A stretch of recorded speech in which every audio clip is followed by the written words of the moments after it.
Nilly. I'm good. Help me with him.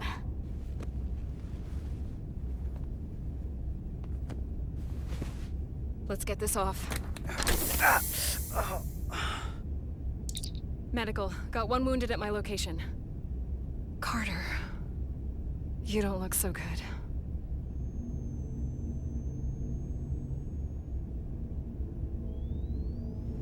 You gotta be more careful. I just got here. I'm not ready to see you two get blown to space dust just yet. Now let's get you down to sickbay. Great.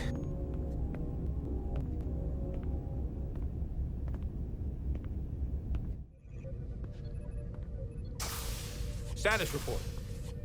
The repair crew made it inside. EPS flow is back to nominal levels. The SIF is back up. How does this affect mission readiness, Mr. Ermot? Releasing the docking clamps using hull polarity minimized damage to the Resolute. We'll have some last-minute repairs to make, but if we reapportion some of the staff, we can make our departure on time. As of now, however, we are successfully moored to the station. Good to hear. Send updates to my ready room. Commander Rydek, with me.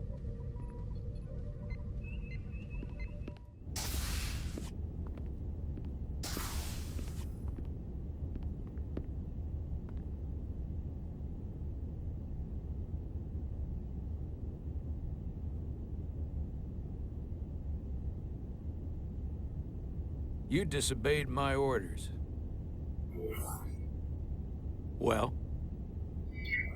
Respectfully, Captain, I made the right choice given the information I had. You disobeyed my orders! And not just in front of the bridge crew, but the Starbase staff as well. That's going to get around. My name's already tarnished around the fleet. But what is it going to do to my credibility on this ship? From the top to the bottom. Bridge to lower decks. Maybe I shouldn't have disobeyed a direct order, but you were wrong. You weren't on board, and you didn't have all the information. So I made the right decision for the ship. If you're worried about your credibility, put your ego aside and trust your crew. Trust me. You might have won some fans on the bridge with that stunt, but not everyone. Lieutenant Commander Chovak has already bent my ear. I'm sure he doesn't take it personally. He'll get over it in time.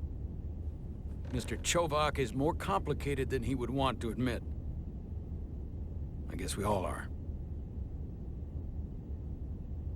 And, if I'm being honest, I'm not sure what I would have done in the moment either. You never really know if you weren't in those shoes. So, let's just boil it down to, you did what you had to. That'll have to be good enough for me. Thank you for understanding, sir. I'm sure no one knows the burden of command as well as you do.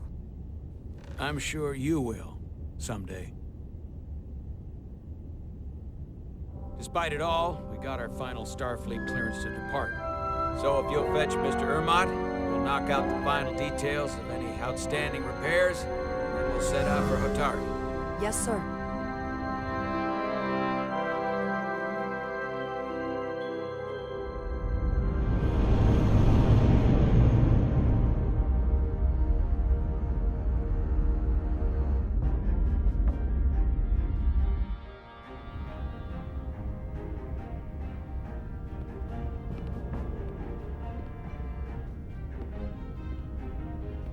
All departments reporting full mission readiness. We've got our full complement on board. This is my favorite moment, right now. The start of a new mission is always full of possibility. The Orion Syndicate could sell it as a drug. Don't let the Admiralty hear you say that.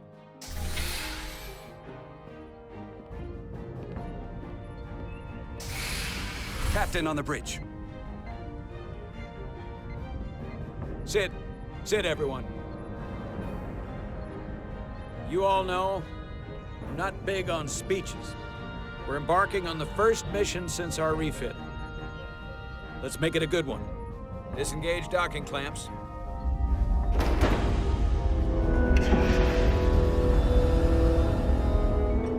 Docking clamps released.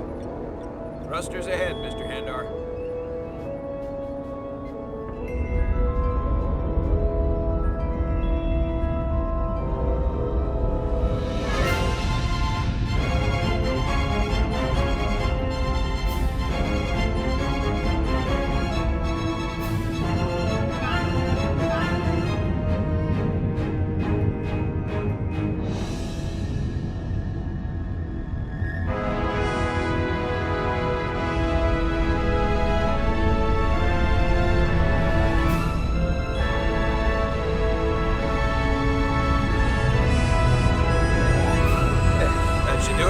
set a course for the Botari system. Prepare to go to Warp 8. Aye, Captain. You know what? You take this one. Me?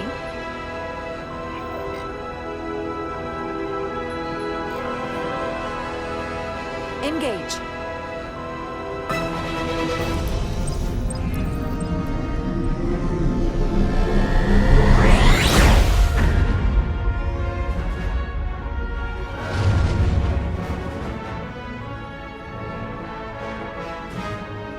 Simple, but effective.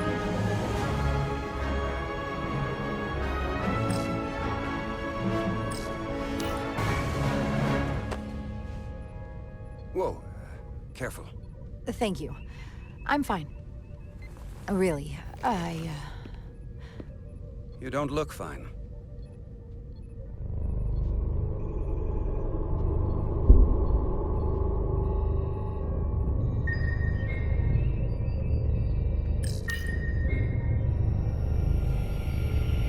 I have to get to sickbay. Go.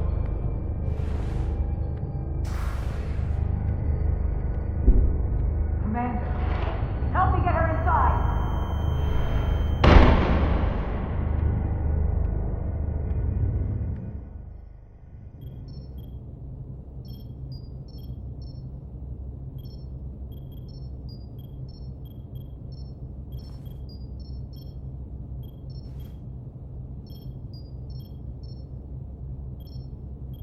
Well, that was quite a scare.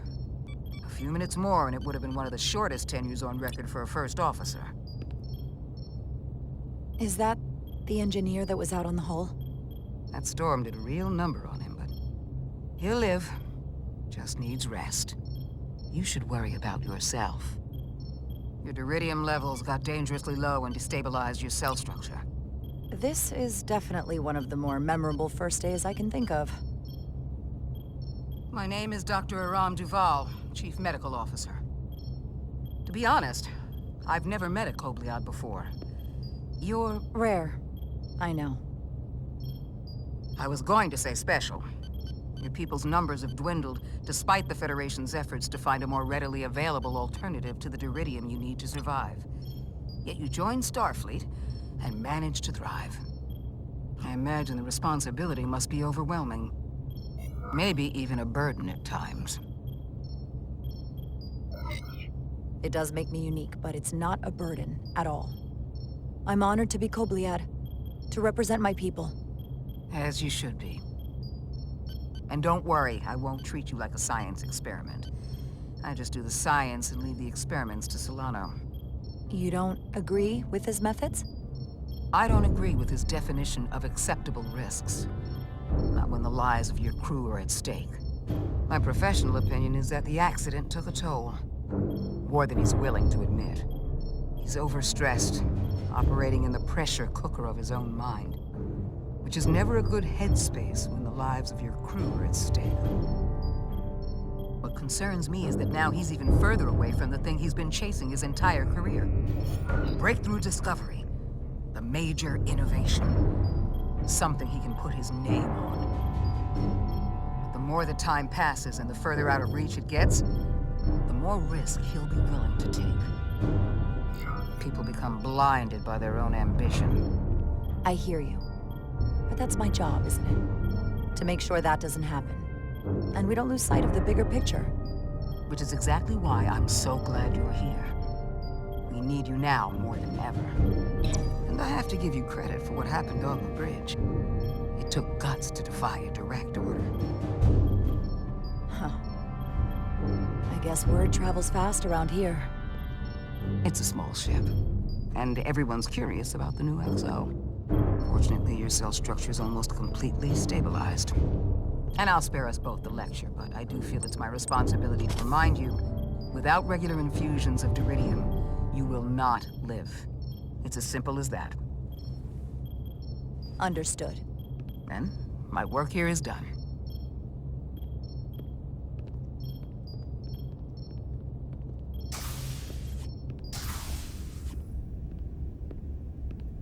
Sorry, I didn't mean to be lurking outside of sickbay. I didn't want to intrude, so it felt more appropriate to wait out here. We were all worried about you. Or I should say I was. I wasn't sure what was happening at first. But then I realized it was your condition. I'm feeling much better. Thank you. It's just part of who I am. Well, being a jerk sometimes is part of who I am. So, I'm sorry for that.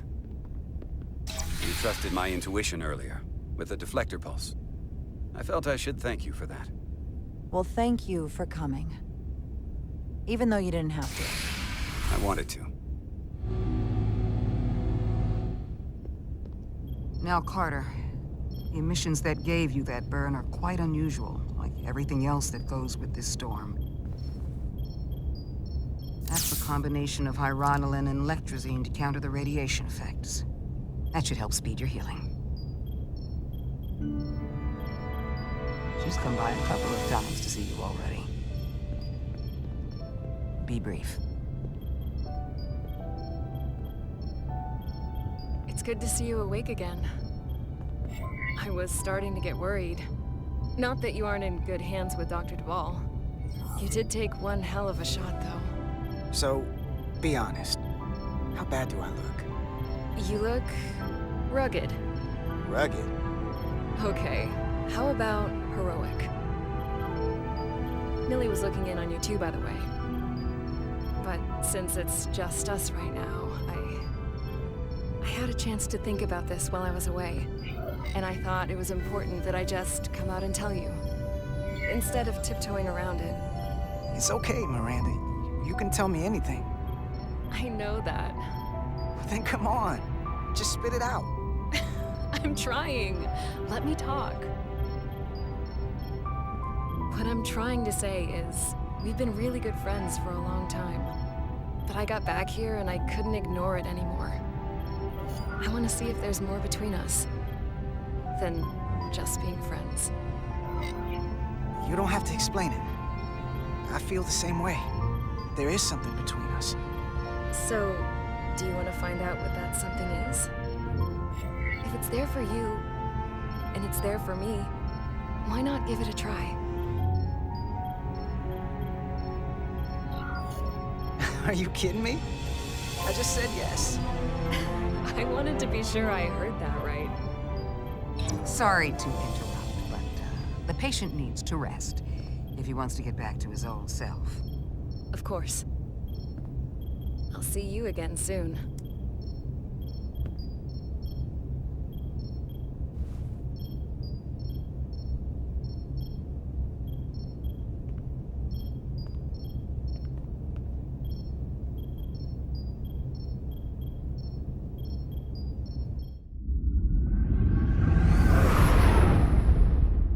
Approaching the rendezvous point outside Atari space. Helm, bring us out of warp. Dropping to impulse. Ionic interference surging, Captain.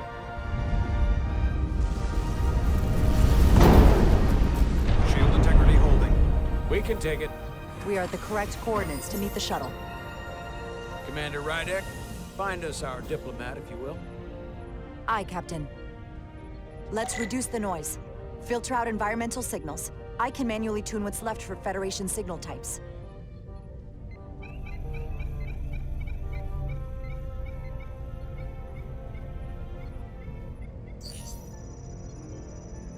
I've located the shuttle. Opening comms. On screen. Shuttle to Resolute. Shuttle to Resolute. Debris field. Lost maneuvering. Losing.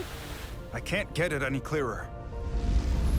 We won't get a transporter lock. It's just not happening. Power up the tractor beam. We'll pull them directly into the docking bay.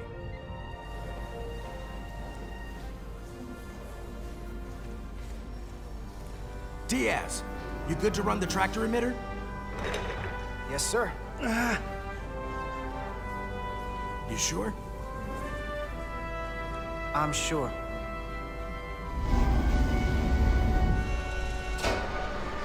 Come on, Diaz. First thing, lock onto the shuttle and stabilize the rotation.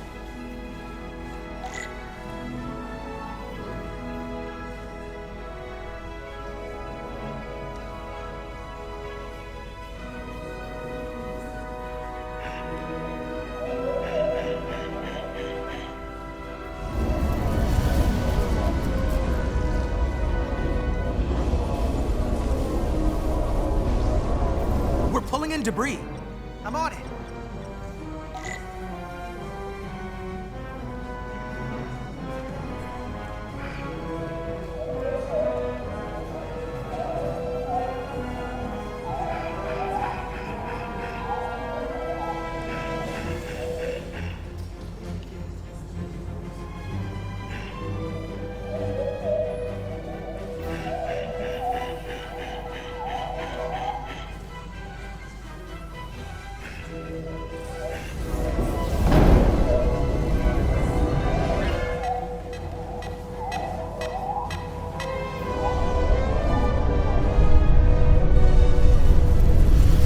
Take out the shuttle. There's the bridge. There's a large piece of debris headed for the shuttle. The tractor beam can't handle it. Can our shields take it? I believe so. Commander Rydek, plot an intercept course. On it.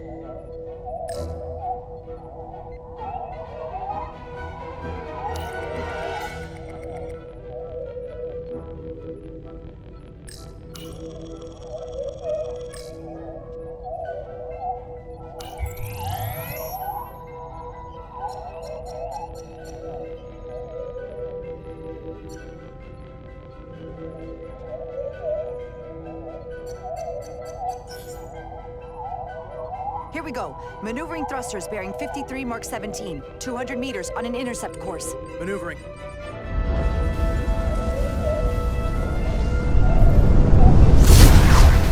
Got it. Whoa! Someone's working hard on the bridge.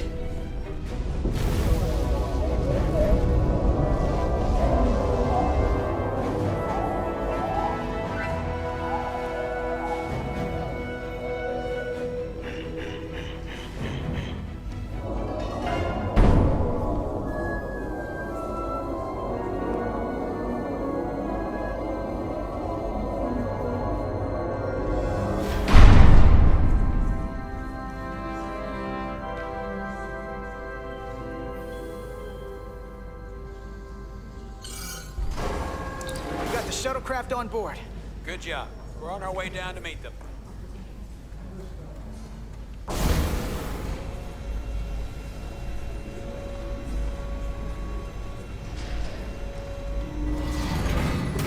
Terra firma, so to speak. Ambassador Spock.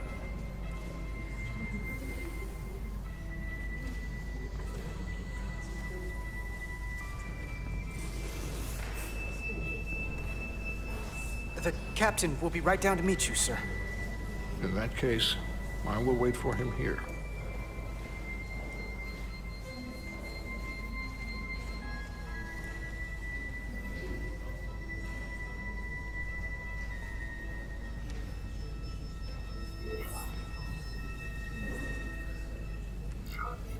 Apologies for the landing, Ambassador.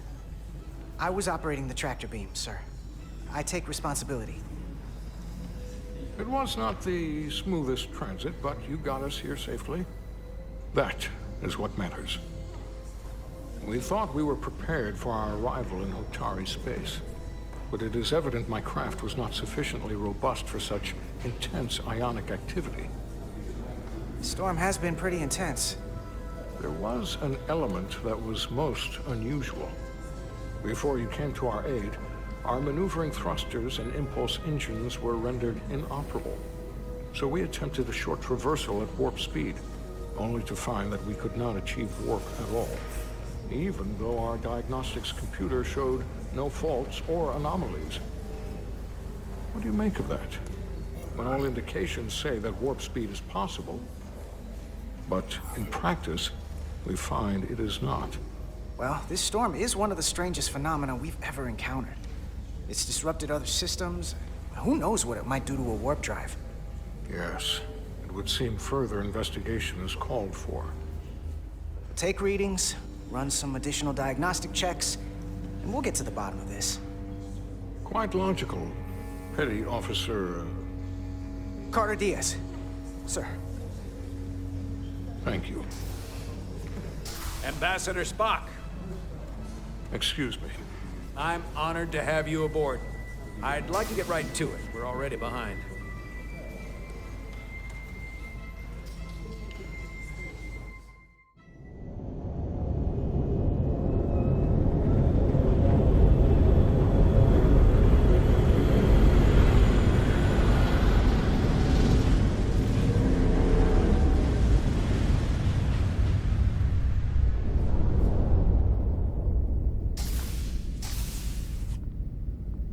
Ambassador Spock, my senior staff.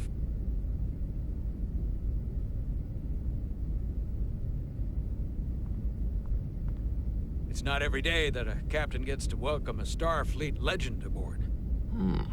You flatter me, Captain Solano. But legend implies the past tense, whereas I am very much focused on our present circumstances. I didn't mean to suggest you were stuck in the past. You're right, Ambassador. Not the most diplomatic choice of words. Your experience comes from the past. But our present situation calls for it. True enough. We were hoping you could fill us in on the details. We got the basics from Starfleet. 2 formerly peaceful neighbors are now on the brink of war. Indeed, and the tension between them grows fiercer by the hour.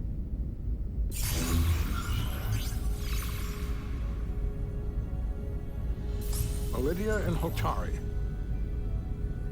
Elydians are the more advanced species. They made first contact with the Hotari over a century ago. This is Tau, the Hotari moon. It is rich in dilithium, and for decades, the Hotari and the Elydians have shared a mining operation there. The Elydians provide the technological resources, while the Hotari have served as the labor force. The stability of that arrangement was the source of their peace, until recently. The Hotari have suddenly and forcefully seized control of the mining operations and expelled the Elydians from their system. That is the official story, as told by the Hotari when they requested Federation mediation. But the details remain scant. Communications between all parties have been limited by the ionic interference. Have the Elydians retaliated against the Hotari? Or taken any action against them? Surprisingly, they have not yet responded in kind. They were open to a Federation presence, but it is unlikely the relatively primitive Hotari forces would stand a chance against the Elydian fleet in open war. Left unchecked, this conflict will result in more bloodshed, which is what we are here to prevent. And the dilithium trade hangs in the balance. Clearly, the Hotari have been exploited in this relationship. Maybe we can persuade them peace is the more profitable alternative for everyone. They both profited from the mines. And for the Hotari, something is better than nothing. Peace is our objective, after all. That is correct. We can call it profitable or mutually beneficial, but at the end of the day, the Hotari are still being exploited for their own resources.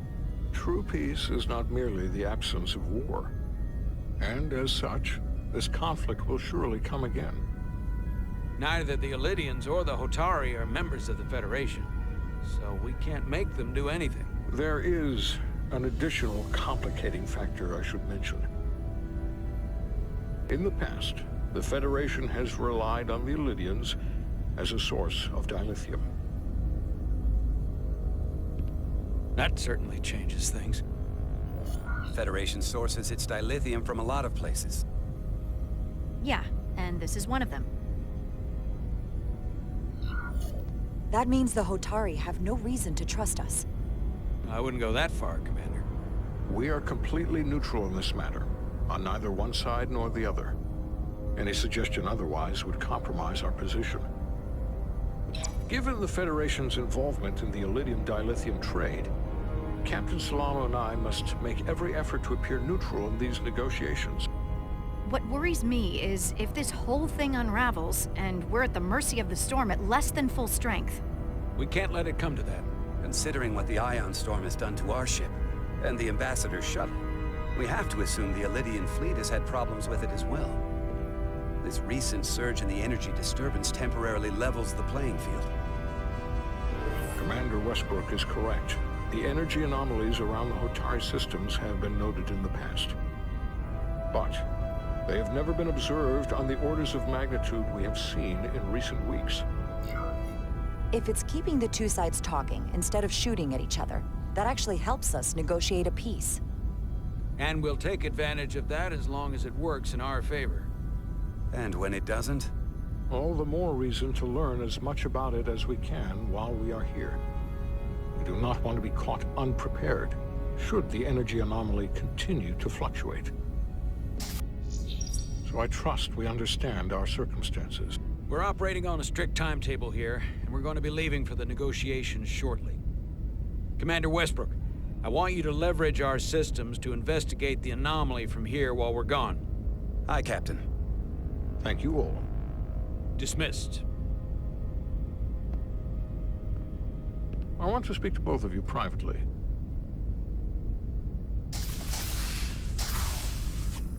Ambassador Spock, I'd like to make a formal introduction. My first officer, Commander Jara Rydek. Commander, as you are aware, there are limits to what Captain Solano and I can do in our official capacity as representatives of the Federation. But someone in an unofficial capacity, your first officer, for example, would not be bound by those restrictions. Commander Rydek could ingratiate herself to certain parties behind the scenes, where they may be more candid in revealing information that could lead to a resolution. She certainly goes her own way. Maybe that helps in this case. It would be unconventional, but I'm not opposed to it. I'm honored to be included in the negotiation process. You're not just included, you are instrumental. Well, I hope Commander Rydek will have more luck finding out what really happened than we will through official diplomatic channels. The fate of the negotiations, the interests of the Federation, and the prospect for peace will very well depend on it.